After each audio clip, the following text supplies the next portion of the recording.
Selamat malam, saudara-saudara yang dikasih dalam nama Yesus Kristus.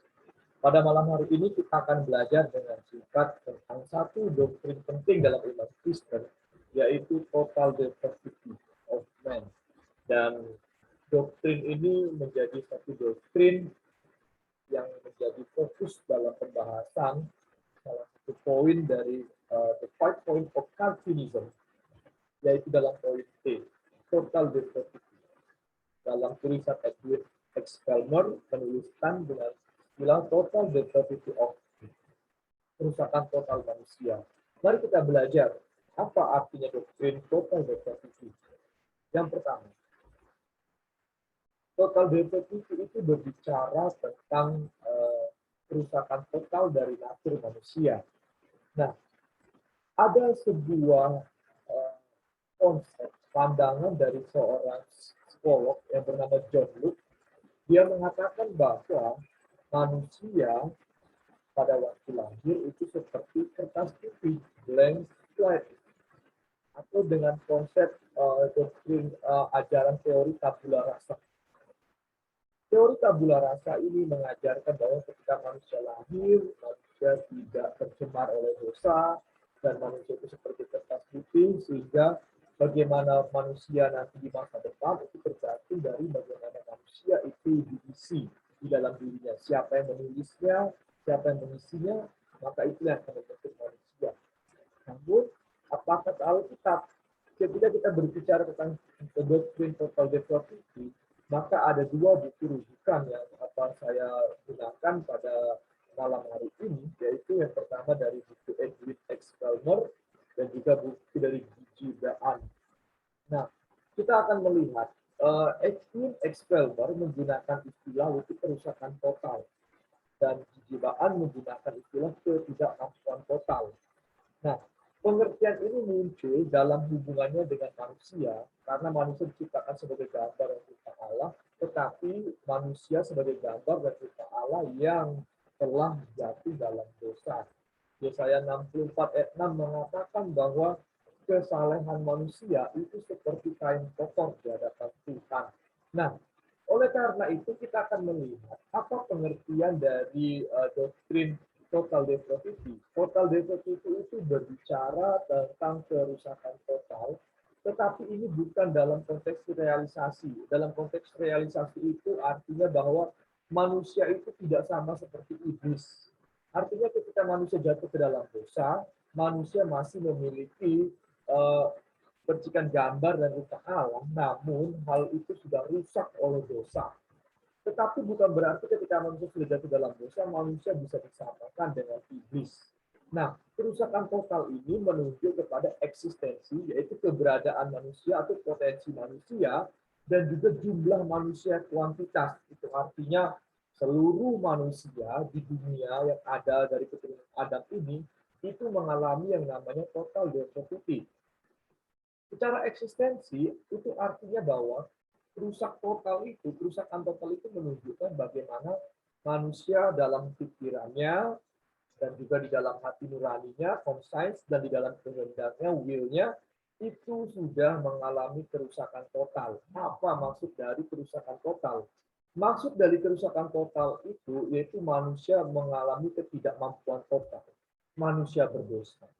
Lalu manusia dalam keberdosaannya berhadapan dengan kebaikan Allah. Nah, kita melihat akibat dari kejatuhan manusia dalam dosa dan akibat manusia mengalami kerusakan total dan ketidakmampuan total. Maka yang pertama, manusia itu menunjukkan ketidakmampuan manusia untuk melakukan kebaikan sejati.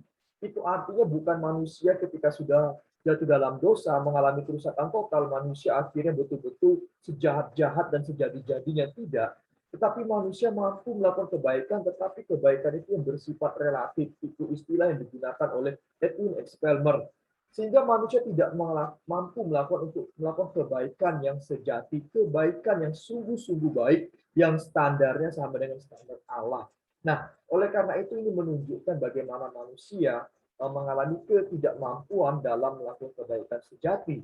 Selanjutnya lagi, kerusakan total itu menunjukkan ketidakmampuan manusia untuk memahami kebaikan Manusia hanya mampu memahami kebaikan yang bersifat relatif yang berdasarkan dari diri manusia, sehingga manusia secara individual itu memiliki subjektivitas, sehingga setiap manusia memiliki standar kebaikan masing-masing, dan kebaikan ini bersifat kebaikan yang relatif.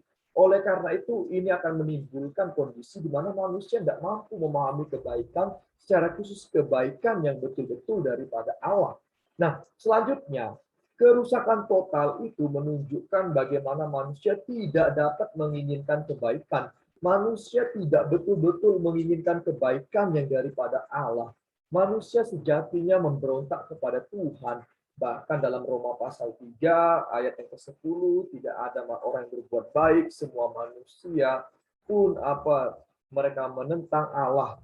Nah, ini menunjukkan bahwa manusia tidak ada yang menginginkan Tuhan. Kalau tidak ada yang menginginkan Tuhan, maka manusia sejatinya tidak ada yang menginginkan kebaikan. Selanjutnya lagi, doktrin tentang kerusakan total itu juga menjadi perdebatan antara dua teolog pada abad mula-mula, yaitu antara Agustinus dan Pelagius, di mana Pelagius mengajarkan bahwa ketika manusia sudah jatuh dalam dosa, dosa Adam itu tidak memiliki pengaruh terhadap keturunan Adam, dan manusia bisa memiliki kebaikan untuk bisa merespon dan anugerah daripada Tuhan. Tetapi Agustinus dengan doktrin anugerahnya menentang konsep dari Pelagius. Sehingga Agustinus mengatakan bahwa manusia setelah jatuh dalam dosa hanya karena anugerah Allah lah manusia akhirnya bisa mendapatkan karya keselamatan. Nah, kita melihat apa pemahaman John Calvin tentang dari kerusakan total. Mengutip dari Agustinus menyatakan bahwa dalam diri manusia, bakat-bakat yang kodrati hanya dirusak oleh dosa, karena dosa. Sedangkan bakat-bakat yang luar biasa itu dilucuti. Ya, Calvin juga berdasarkan pada pandangan Agustinus menyatakan bahwa dalam diri manusia, bakat-bakat yang bersifat kodrati, bakat-bakat tersebut itu dirusak oleh dosa. Dan bakat-bakat yang luar biasa dari manusia itu dilucuti oleh dosa. Sehingga jangan heran, manusia yang pintar sekalipun kalau tidak dilahirbarukan oleh Roh Kudus dan tidak di dalam Kristus, maka bakat yang luar biasa itu bisa saja dilucuti untuk akhirnya bisa berdampak negatif bagi kehidupan dan akhirnya hanya membuahkan kejahatan bagi sesama. Lalu kita melihat Calvin pun juga kembali menyatakan bahwa betapapun bejat dan merosotnya, masih juga ada beberapa percik api. Ini menunjuk kepada kondisi manusia sebagai gambar dan rupa Allah, yang menunjukkan bahwa manusia masih makhluk yang berakal. Artinya bahwa kerusakan total, sekalipun manusia memiliki ketidakmampuan untuk melakukan kebaikan yang sejati, manusia tidak mampu untuk melakukan kebaikan dan juga untuk mencari kebaikan, untuk belajar kebaikan yang sejati. Bahkan manusia juga tidak ada kerinduan untuk mencari Tuhan, tetapi bukan berarti bahwa akal manusia itu artinya tidak bisa berfungsi. Akal manusia masih bisa berfungsi, tetapi arah dari fungsi akal tersebut bertendensi untuk membawa manusia justru menentang Tuhan, melawan Tuhan, dan akhirnya bisa menyakiti sesamanya manusia.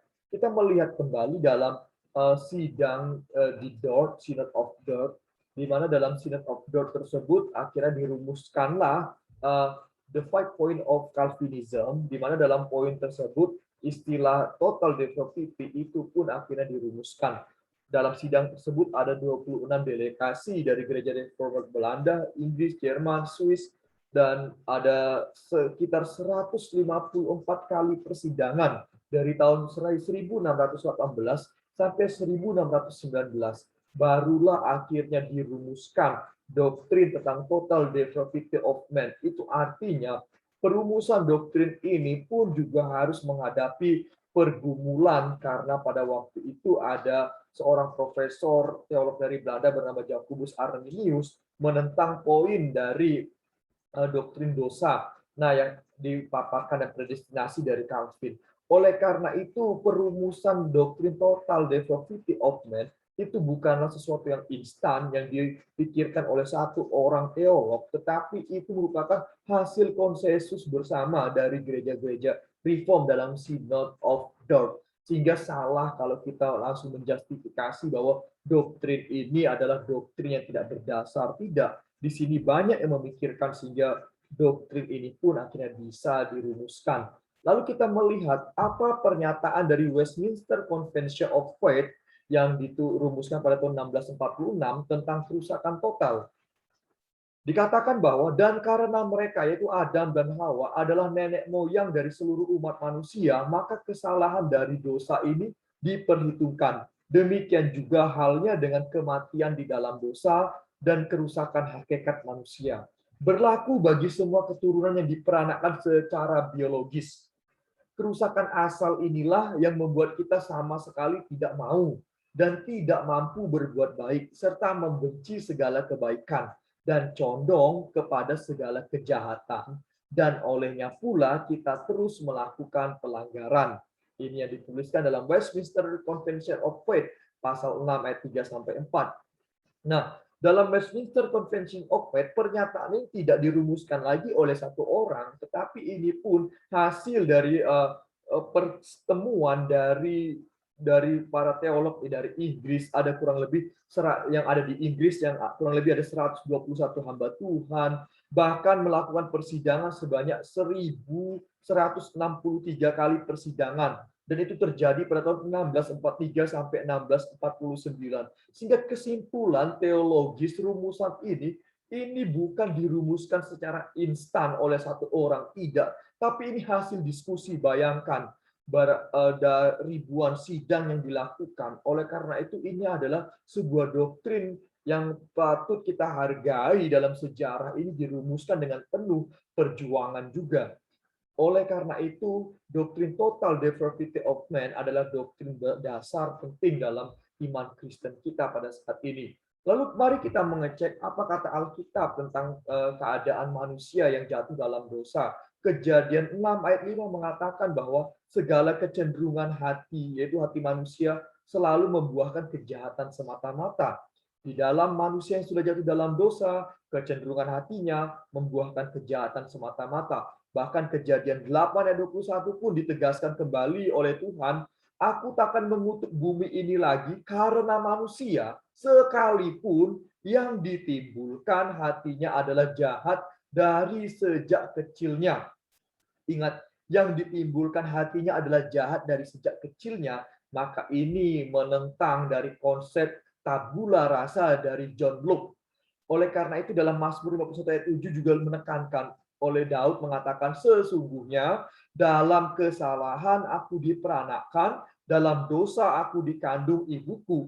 Hal ini menunjukkan bahwa Daud pun sebelum lahir sudah menyadari adanya doktrin bahwa dosa pun sudah merusak di dalam kandungan. Dia pun sudah berdosa. Bahkan Roma 3:10-12 mengatakan bahwa seluruh manusia dari keturunan Adam tidak ada yang benar, tidak ada seorang pun yang berakal budi, tidak ada seorang pun yang mencari Allah, tidak ada yang berbuat baik.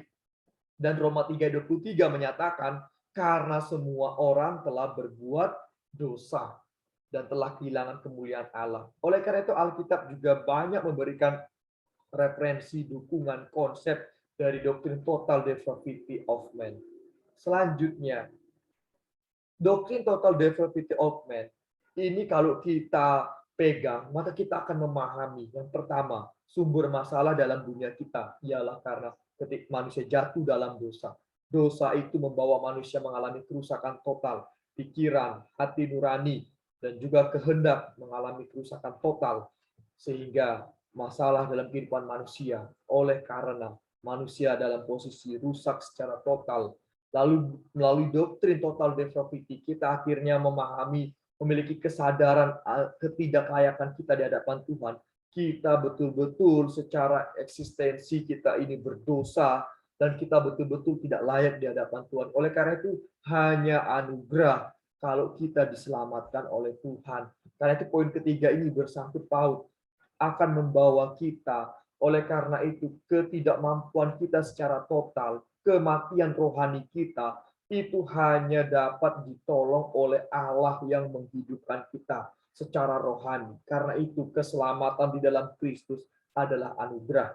Dan doktrin total depravity ini akan memurnikan penginjilan kita. Kita menyadari ketika kita memberitakan Injil, ada orang yang bertobat, maka kita semakin rendah hati di hadapan Tuhan. Bukan karena kemampuan, bukan karena kehebatan, bukan karena hebatnya metode yang kita gunakan, dan bukan karena cakapnya kita membicarakan Injil. Tetapi ketika kita melakukan penginjilan, kita betul-betul dimurnikan hati kita oleh Tuhan bahwa kita memberitakan kabar keselamatan, dan jika ada yang percaya kepada Kristus dan percaya kepada pemberitaan kita, itu semua karena anugerah daripada Allah. Orang tersebut diubahkan oleh Tuhan. Sehingga ketika kita memberitakan Injil, tidak ada kesombongan sedikit pun dalam diri kita, sehingga kita mampu menyombongkan hasil dari penginjilan kita. Sehingga dengan memahami doktrin total depravity, kita semakin dimurnikan di dalam Injil. Tuhan Yesus memberkati.